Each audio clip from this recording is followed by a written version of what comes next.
Welcome back to the Beam. I'm still in conversation with Anekeme, Finbar, and Wikina Ebenezer as we analyze the aftermath of the USAID withdrawal and its impact on Nigeria's security and its youth. Let me begin this time around with Mr. Wikina.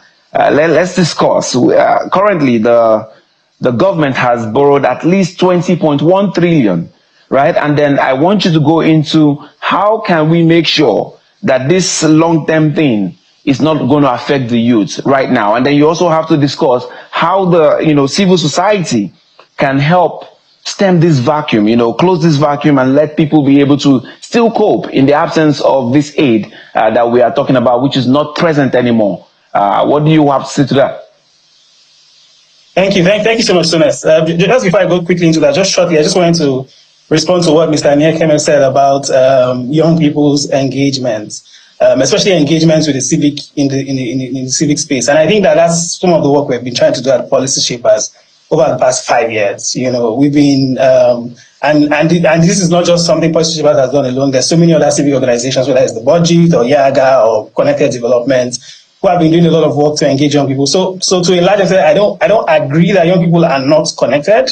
There's still so much work to be done to connect young people to the national issues and things that happen in our national polity.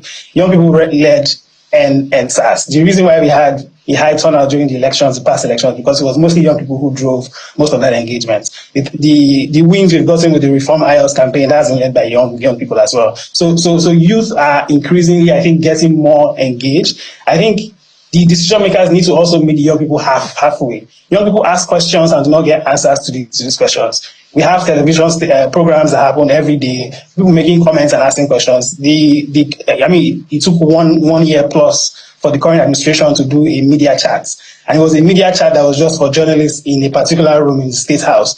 Has the president and how the governors in the respective states even willing to open up the mic for young people to come and engage and ask questions directly to them via social media, So I just wanted to address that quickly because I feel like there's a growing notion that youth are not wanting to engage. I feel they are engaging, but they actually need to be met halfway. So on the issue of the loans, right? I feel that this is an issue that's gone on for quite a long time.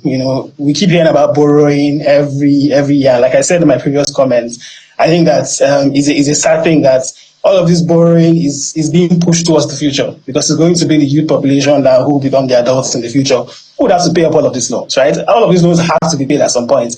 If we're not lucky to get, smart, intelligent leaders, but that's like Ngozi Okonjo-Iweala and co, who were able to negotiate for $18 billion to be forgiven in the Paris Club.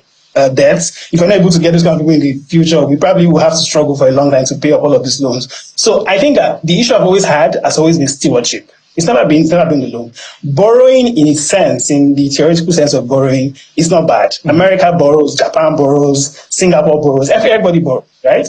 But how do you ensure that when the borrowing happens, there's enough stewardship to be able to meet up and ensure that we deliver on what we borrowed the money for? How do we also communicate to the citizenry that this money that we took for XYZ thing, this is the results? I think that's where the Nigerian government has been lacking for so many years. We borrow and we don't account for what it is. I mean, it's the same thing with the tax fund conversation now.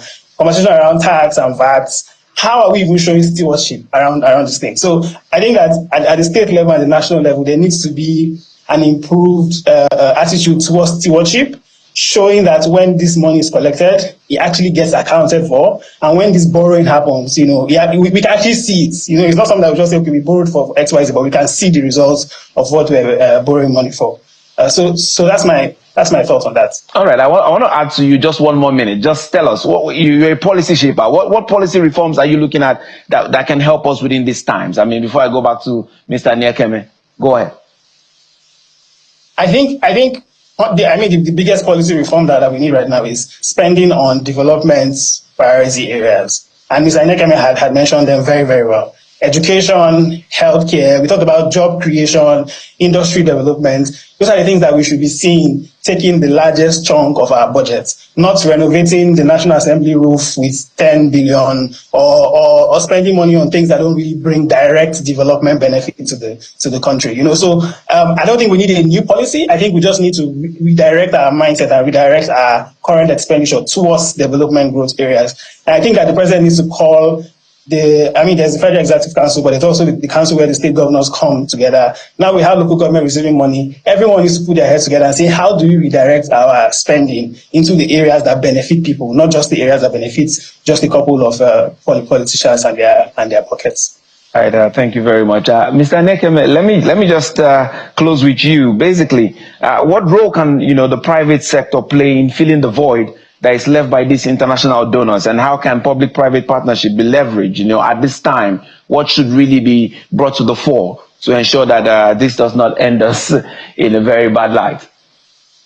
Yeah, all hands have to be on deck, and sometimes I get emotional when I feel the gap has not been filled up. That was my point trying to make on the youth participation. Not that we're not doing enough. I mean, we had MSAS, we had the protests, but it must not be seasonal. It's an everyday thing. It's a 24-hour activity, the involvement of young people. Otherwise, I've been an establishment person, so I know how this works. The moment you go to sleep, it returns to business as usual. And by the time it's crisis period, it becomes crisis, and that's different.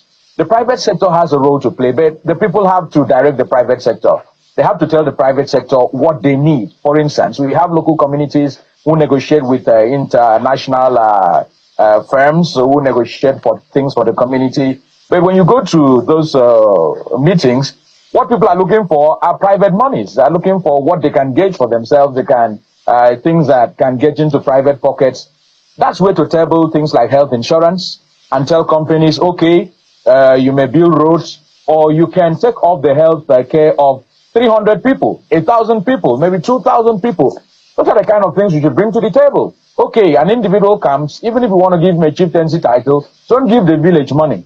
Can you take care of 150 people under our healthcare program, or can you sponsor 200 people through school? So we need to begin to adjust the things that we demand from individuals, from companies, everyone who is willing to add help to society. So I think the private sector has a role to play. Government cannot do it alone. The people must also know that we are in an emergency situation, and that this country needs the help of everybody. All of us cannot run away. All of us cannot japa. In fact, there's no country that can contain 200 more people at the moment. So we need to fix Nigeria. We need to believe in this country. We must continue to support the president of the Federal Republic, because we are not going to transport leaders from any other planet here. We are still going to develop through our current leaders and the leadership recruitment system that we have currently in the country. So let's continue to support our leaders. And when they do well, let's also boldly say they have done well and applaud such efforts. And when there are gaps, obviously, to be fixed, let's also be very quick to tell our leaders very constructively, politely, without insult, that, look, we actually think these are the alternatives. And I think if we continue to engage, we'll have a better country for all of us. Right, Aneke Mafimba and Wikina Ebenezer, thank you very much for coming on our program today. Thank you very much, Sunes. Thank you. Thank you. It was our pleasure. All right.